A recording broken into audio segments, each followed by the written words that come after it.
بسم اللہ الرحمن الرحیم صلی اللہ تعالی علی خیر خلقہ محمد وعلی آلہ اصحابہ اجمعین برحمتک یا ارحم الراحمین۔ 61 ہجری جمعے کا دن عصر کے قریب 10 محرم۔ واقعہ کسی انسان سے ڈھکا چھپا نہیں ہے، اور نہ ہی 10 محرم ایک اسپیسیفک دن ہے کہ آپ اسی دن کو یاد کریں۔ مومن کی تو رگ رگ میں ہے نا حسین کا درد۔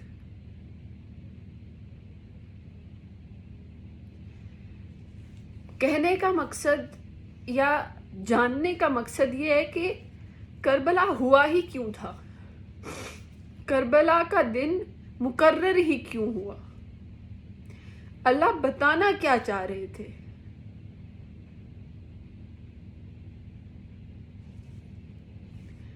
اللہ نے اپنے محبوب ترین لوگ قربان کر دیے،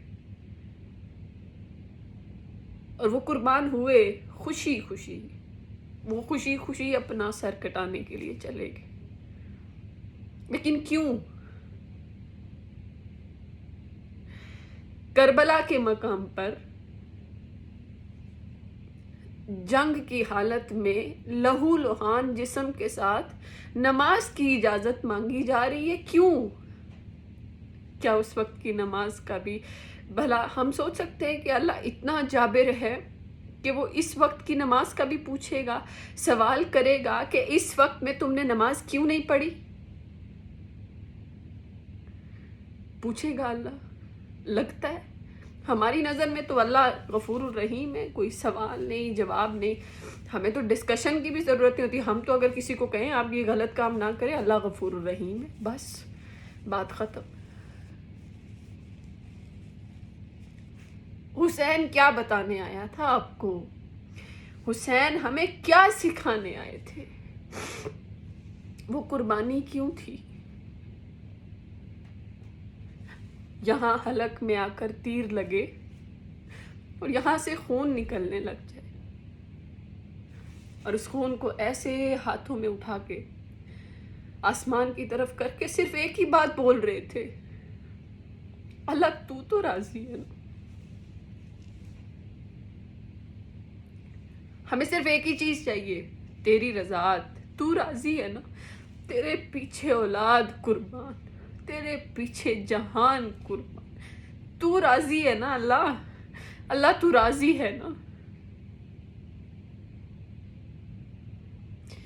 وہ ایمان کا درجہ تھا کہ اولاد آنکھوں کے سامنے قربان ہو رہی تھی، لیکن فکر اللہ کی رضا کی تھی۔ اب اگر ہم کسی کو کہیں کہ صرف کچھ نہ کرو، اے سی والے کمروں میں بیٹھ کے 5 وقت کی نماز پڑھ لیا کرو، تو کہتے ہیں ہم سے ہوتا نہیں، ہم سے ہمارے نفس پر زبردستی ہوتی نہیں ہے، ہم سے یہ مشکل کام نہیں ہوتے۔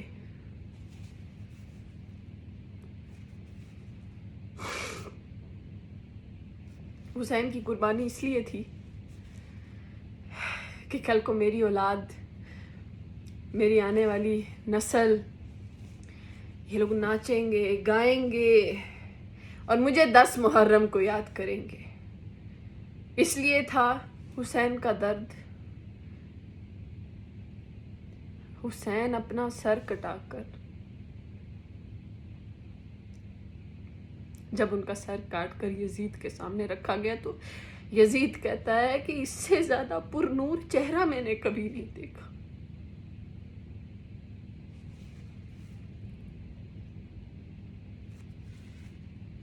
لیکن انہوں نے یہ تکلیف سہی آخر کیوں تھی؟ صرف اللہ کی رضا حاصل کرنے کے لیے، اور اللہ کی رضا حاصل کرنے کے لیے اولاد، ماں باپ، دنیا، پیسہ سب قربان کرنا پڑے تو آمین کر کے کرنے کے لیے کہ اے امتیوں کل میں نہیں ہوں گا، لیکن یہ جو چیز میں سکھا کے جا رہا ہوں نا، یہ کر لینا، میری قربانی ضائع مت کر۔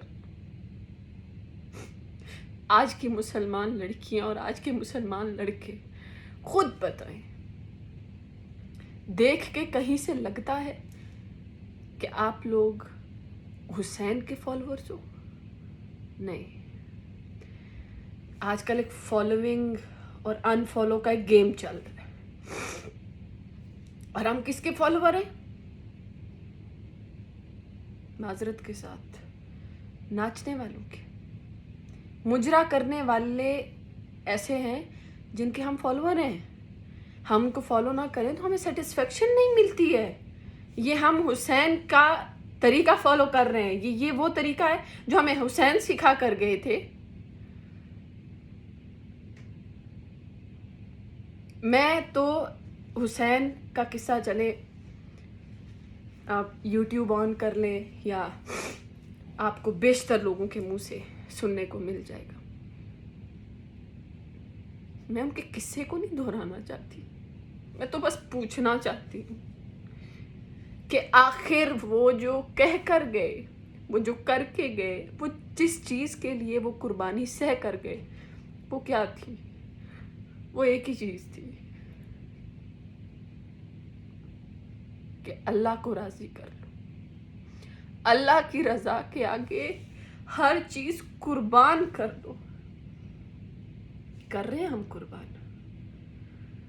ہماری اگر شام میں 4 لوگوں کے ساتھ گیدرنگ ہو نا، تو ہم لوگ کوشش کرتے ہیں نماز کی خیر ہے قضا پڑھ لوں گا، ادھر مجھے لیٹ نہیں ہونا. اسی طریقے سے آپ دیکھ لیں، ناپ تول کرنے والا ادھر بے ایمانی، 10-20 روپے کے اوپر جھوٹی قسمیں اٹھانا، غلط بیچنا، جھوٹ بول کے بیچنا. مسلمان ہیں یہ حسینی ہیں، یہ حسین کو جاننے والے لوگ ہیں.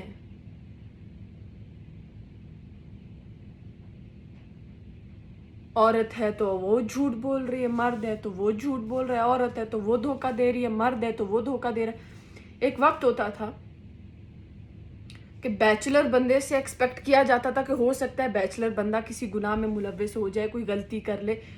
آج کل شادی شدہ لوگوں سے بھی پوری ایکسپیکٹیشن ہے. شادی شدہ عورتیں دوسرے لوگوں کے ساتھ ملوث، شادی شدہ مرد دوسری عورتوں کے ساتھ ملوث.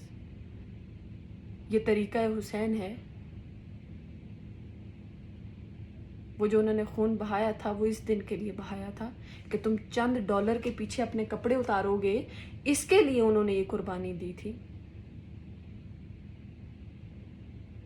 میرے خیال سے کافی غلط معنی نکل آئے ہیں حسین کے جو قربانی تھا اس کے، یا ان کی جو وہ تکلیف تھی اس کا میرے خیال سے بہت غلط رزلٹ نکالا ہے آج کے لوگوں نے.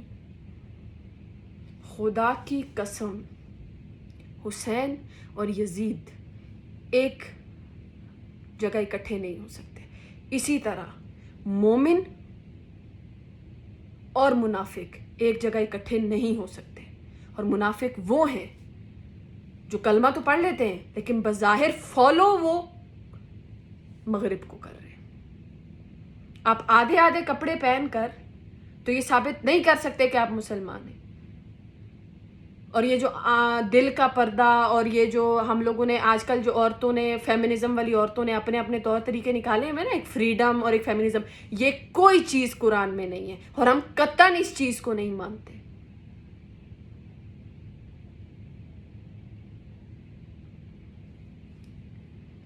اللہ اکبر اللہ اکبر. وہ ایمان کا ایک درجہ تھا کہ پرواہ نہیں تھی کہ تلوار سے گردن کٹے گی. اب ایمان کا ایک درجہ ہے کہ آپ ایک چھری کے ساتھ نا اپنی اس انگلی کو بھی نہیں کاٹ سکتے. آپ کیا، میں بھی نہیں کاٹ سکتی، لیکن میں یہ تو کوشش کر رہی ہوں نا کہ میں اللہ کو راضی کر لوں. میں تلوار کے آگے سر نہیں رکھ سکتی، شاید اتنا ایمان نہ ہو، لیکن میں اللہ کو راضی تو کرنا چاہتی ہوں. اپنے پاکستان کا حال دیکھ کے، لڑکے لڑکیوں کے مینٹالٹی دیکھ کے مجھے تو ایسا لگ رہا ہے میں ڈپریشن میں جا رہی ہوں. میں کیا کروں؟ میں کس طریقے سے ان لوگوں کے ساتھ بات چیت کروں، میں کیسے ان لوگوں کو کہوں کہ ہم لوگ مغربی لوگ نہیں ہیں، ہمیں اللہ نے ایک بہت بلند محمد کا امتی بنا کے پیدا کیا ہے، ہم امریکہ کے امتی نہیں ہیں، ہم محمد کے امتی ہیں، اس کے مطابق اپنا سٹیٹس بناؤ، حجاب پہن کر پراؤڈ فیل کرو، مرد حضرات داڑھی رکھ کے پراؤڈ فیل کرے، اپنا انر اللہ کے حکم کے مطابق بناؤ، اپنا آؤٹ لک اللہ کے مطابق بناؤ، اور دنیا کو مسلمانوں کی تصویر دکھاؤ۔ اللہ آپ لوگوں کو بھی عمل کی توفیق عطا فرمائے اور مجھے بھی۔